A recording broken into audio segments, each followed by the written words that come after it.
Jujutsu Kaisen's final arc is peak shonen. For me. Out of every final arc I've read or watched for any shonen related series, be it JoJo's, Naruto, Bleach, Death Note, Demon Slayer, or even Kuroko no Basket, this has to be by far the most satisfying arc I have ever read. For a while now, I've been wanting to make some JJK content, but I haven't found the right way to express everything that I've wanted to say regarding the recent events that have transpired in the manga and the direction the series has gone in. With the release of chapters 264 and more importantly its last 3 pages, I finally decided to get off my ass and make this video happen. I initially wanted to make a video on Sukuna, in a style similar to what I did for Kaido in my first video. This final arc has definitely skyrocketed Sukuna to becoming my favorite villain of all time, bar none, and I wanted to talk about why he's such an interesting adaptation of the strongest character trope. However, it's not just Sukuna that makes this arc so interesting, but the events and choices the characters have had to make. I guess what I'm trying to say is that Jujutsu Kaisen's final arc is also one of my favorite arcs of all time. I think it goes without saying that this video will be filled with spoilers, so this will be your only warning. The climax of the Culling Game arc began when Megumi realized his sister Sumiki was actually the awakened past sorcerer Yorozu.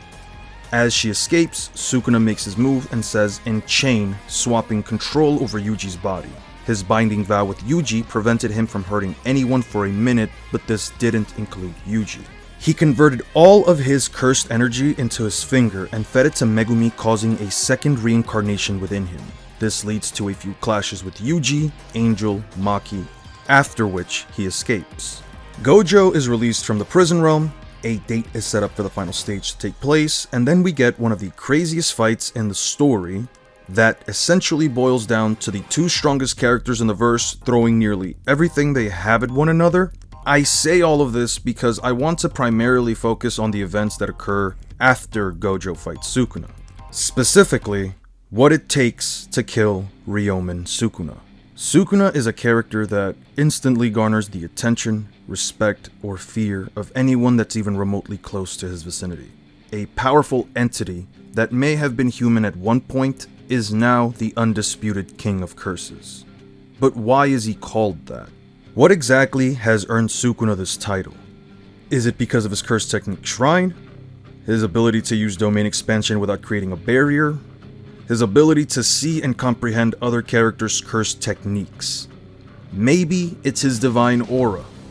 All of these could be the answer, but if you ask me, it's his mastery over this story's power system. Cursed energy as a power system has been called complicated, and it's not hard to see why. The distinction between cursed energy and cursed technique, the concept of negatives and even positives through the application of reversed curse techniques, or curse technique reversal, yes, there is a difference. Binding vows, cursed energy manipulation, output, efficiency, cursed tools, cursed objects, and special traits that individual characters may possess, like Hajime Kashimo having electric properties, Black Flash, domains, and even heavenly restrictions, words, gestures, dance, and music. These rituals can all be used to increase the potency of one's output. Cursed energy isn't a simple power system. In almost every single regard besides a few examples, Ryomen Sukuna is nearly second to none. His mastery over the power system is such that many of his abilities can be seen as actions that are nearly divine in nature. Even the narrator describes his domain as something akin to an artist painting their masterpiece, not on a canvas, but in the air. A truly divine technique. As I read through this arc, it became more and more apparent to me just how much of the power system Sukuna abuses. With the introduction of certain abilities or applications like reversed curse technique, simple domain, or binding vows, just to name a few, be it at an intermediate or even low level, they can be seen as things that could just be written off. However, in the hands of someone as well-versed and efficient as Sukuna or even Satoru Gojo, one can see how truly busted these applications can be. To go off on a small tangent, for the past year I've seen many comments throughout the internet that mention how Gege Akutami is dragging this final battle. that they don't know how to defeat Sukuna, much like how Kishimoto apparently didn't know how to kill Madara. While I disagree with it, I can understand why someone would reach this conclusion, and I would like to offer a change in perspective. I'm sure most people that watch JJK or keep up with it, be it the manga or the anime, have at least interacted with one of the big three. Now, while they are all completely different stories that tried to push completely different narratives, the big three all do share similarities in how they conduct their final battles with the arc villain. In many cases, it's the protagonist that defeats the final villain through either a new power-up or through some kind of emotional or story-driven amp. They all have their own unique spins on it, but the resemblance is there. Now, it's not to say that JJK is the exception to the rule. After all, we already have some examples of long drawn-out fights. Where JJK does separate itself is that the long drawn-out fight is the entire arc. Besides a few chapters that do add context for what is happening at its current point in time, this arc has been almost non-stop action. There are almost no breaks in between each individual fight, and Sukuna has been getting jumped for about 30 chapters straight. After Gojo dies, Kashimo immediately tries to jump Sukuna. The giant block of ice that Uraume created was a means of transporting the Supreme Martial Solution curse tool to Sukuna. Made as a replica by Yorozu through a binding vow, he can blast his opponents with a torrent of lightning. Kashimo's special trait granted him a natural resistance to lightning. Almost immediately into the fight, Kashimo activates his curse technique Mythical Beast Amber and repeatedly sends out attack after attack on a weakened Sukuna who only has one arm. As Kashimo's body transforms more and more, he forces Sukuna to repair his damaged body by resuming transformation. Kashimo describes Sukuna as perfection. An extra pair of arms for gestures, an extra mouth for chanting words. His body has been optimized for Jujutsu. Kashimo goes as far as to call this form beautiful. Sukuna demonstrates the ability to use the same technique he developed in order to kill Gojo, the world-cutting dismantle. By performing the same gestures as Malevolent Shrine and saying a chant, he can send a slash that extends to the very space, existence, and world themselves. Anything within that space gets cut, and the level of detail that goes into explaining not only Sukuna's, but the entire cast's curse techniques is probably one of my favorite parts about the story. Not just as a power scaler, but as a person who genuinely enjoys comprehending the mechanics behind certain objects or concepts. Kashimo doesn't last too long, and the real final battle begins as Yuji and Higuruma jump Sukuna. As I mentioned earlier, we get a multitude of chapters where flashbacks of the past month give us, the reader, context for what's about to happen. Not only do we get a rundown of the current plan, but we also get possible results for each plan.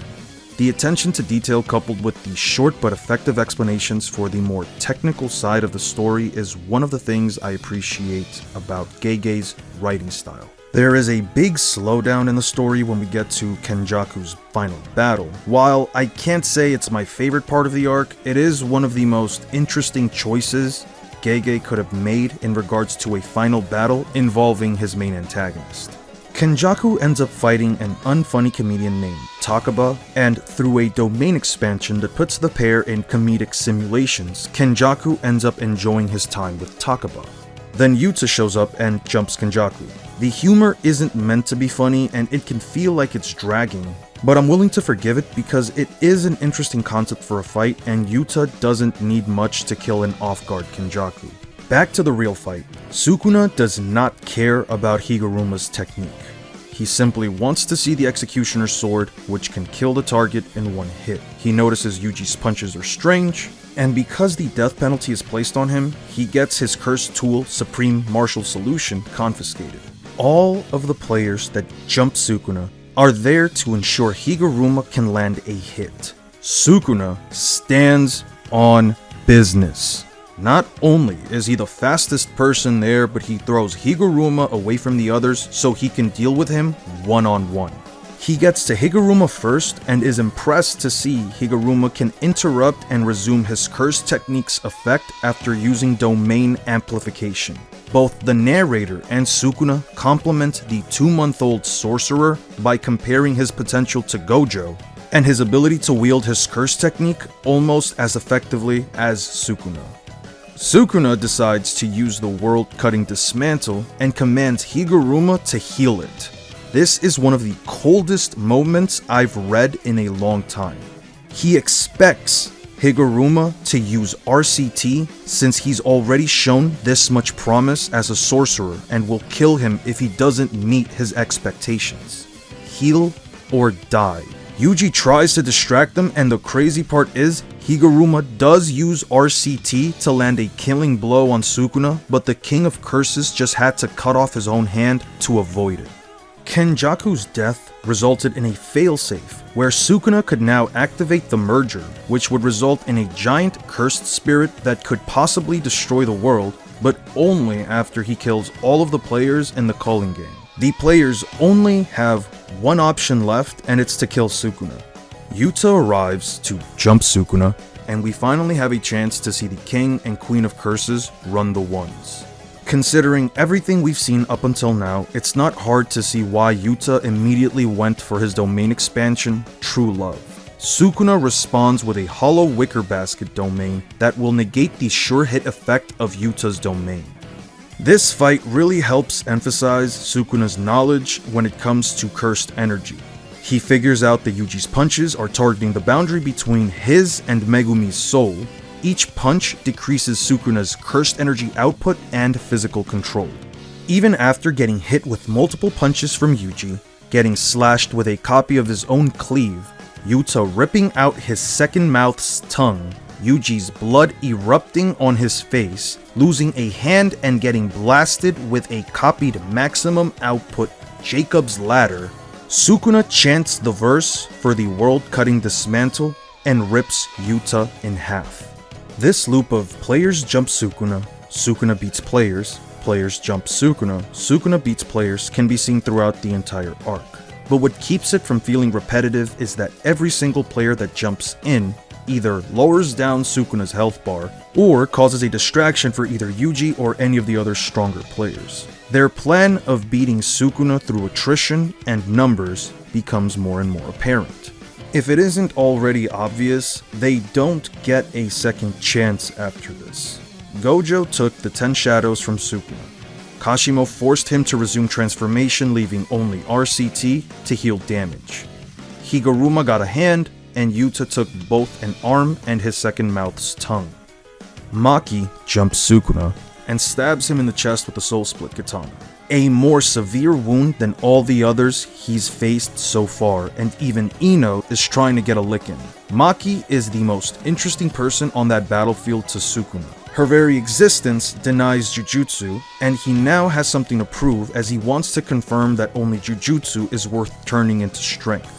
He lands a Black Flash on Maki, and as a reminder, landing a Black Flash greatly increases combat performance and allows the user to operate at 120% of their max potential. She's out of the fight, and the only person left to hold off Sukuna is Kusakabe, the GOAT. One of my top 3 favorite moments of the entire arc. My Kusakabe stock went through the roof when this man jumped Sukuna one-on-one while only using Simple Domain. The application of a simple domain with a program that automatically makes his body respond to and counter anything that invades said domain gives Kusakabe something akin to, but not as crazy as Ultra Instinct. With this technique, he even cuts Sukuna and then loses. Miguel, remember him?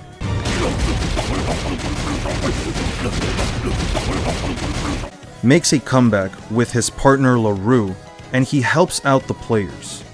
Under the condition Sukuna can't use his domain and is also weakened.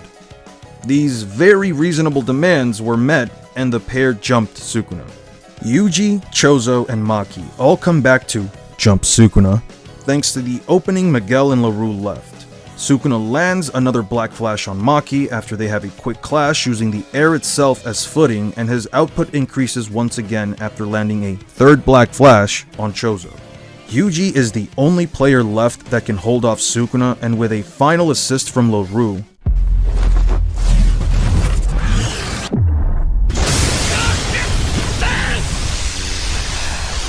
lands a Black Flash on Sukuna, resulting in his awakening. Landing that Black Flash allowed Yuji to finally use Shrine.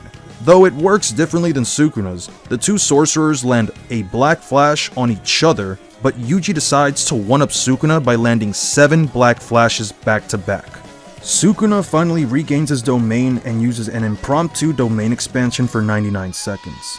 Yuji withstands nearly the entirety of the 99 seconds through his recent mastery of Simple Domain. After the domain's effect ends, Sukuna immediately unveils the same divine flame he used in Shibuya. This right here is what makes Sukuna my favorite villain. He has a complete and perfect understanding of the power system of his verse. Sukuna abuses binding vows like there's no tomorrow. It's what got him out of Yuji in the first place, it's what got him the Supreme Martial Solution, it's how he developed the world-cutting slash. His domain expansion seems to abuse binding vows for range and output.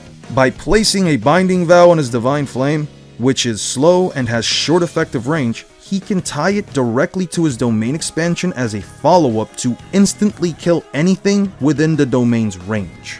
One could argue other fictional characters have more powerful or even broken abilities within their respective stories, but what sets Sukuna apart is that he's strong not because of the plot, but because he has mastered everything the power system has to offer. He can replicate any ability that isn't directly tied to a curse technique by seeing it once and understands its mechanics. He analyzes every single plan and every single new technique that's thrown at him. After the Divine Flame, only Yuji is left, but only for a brief moment, as Besto Friendo Aoi Todo makes a triumphant comeback to jump Sukuna. Gege is leaving no stone unturned, and seeing the bro come back is just the cherry on top. Todo's new Vibra Slap along with a binding vow increased the effective range and capabilities of his Boogie Woogie. The new Boogie Woogie is so powerful that even Sukuna admits it is practically impossible to get used to.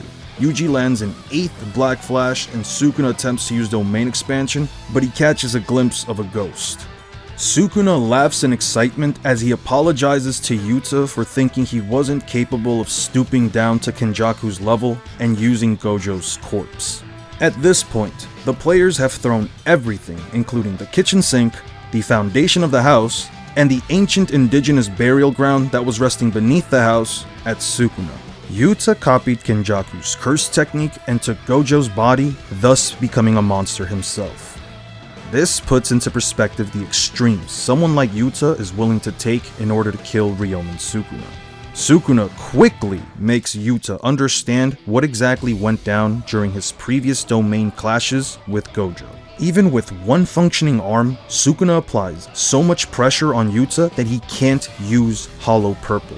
Even with Gojo's body, Yuta can't use Limitless as effectively as Gojo. Thanks to some help from Maki, who indirectly jumps Sukuna, Yuta lands a Hollow Purple that destroys both domains. Yuta falls as Yuji and Todo jump Sukuna, and through a binding vow, Yuji develops an application of Dismantle that is driven directly into the boundary between his and Megumi's souls. Sukuna spits out 3 fingers as a result. Angel arrives to jump Sukuna in order to land the decisive blow with Jacob's Ladder, but Sukuna reaches her before the technique finishes him. He lands his 7th Black Flash, knocking Todo and Angel out of the fight. Landing an 8th Black Flash on Yuji restores his RCT, and all that's left is to wait for his domain to return, so he can finish off the remaining players. And then it happened. Yuji says domain expansion. The latest chapter ends with Sukuna sitting in a station as Yuji walks up to him and says, "Let's go." This almost confused expression is probably meant to mirror us, the readers. What exactly happened? Is this Yuji's domain expansion? Did Yuji just off-screen Sukuna? Are they both dead? At least as of the writing of this script, chapter 264 is the latest chapter to release. I don't need to read chapter 265 or any future chapter to know that this arc alone has made JJK my second favorite manga of all time. Every character is used spectacularly, they each fulfill a role while also exceeding my expectations. Constant action with an effective use of flashbacks that don't just try to remind the reader of information they may already know. Instead, they're used to fill in the gaps of information that may have gone down in between the short 1-month time skip. Sukuna not only fulfills the role of what a final villain should be, but separates himself from other shonen villains as the guy who accepted every single challenge thrown at him and got jumped back to back for about 30 chapters straight. The undisputed king of curses and my favorite villain of all time. If you made it to the end of the video, I'd really appreciate it if you could like and subscribe. I'm trying to get to 10k subs before the end of the year, and I don't just want to leave you guys empty-handed. If it's possible to get me to 10k subs before the end of the year, I will finally talk about a topic of conversation that I've seen throughout my comment section since I started making YouTube. Naruto Uzumaki versus Monkey D. Luffy. Thank you all so much for watching. Peace out.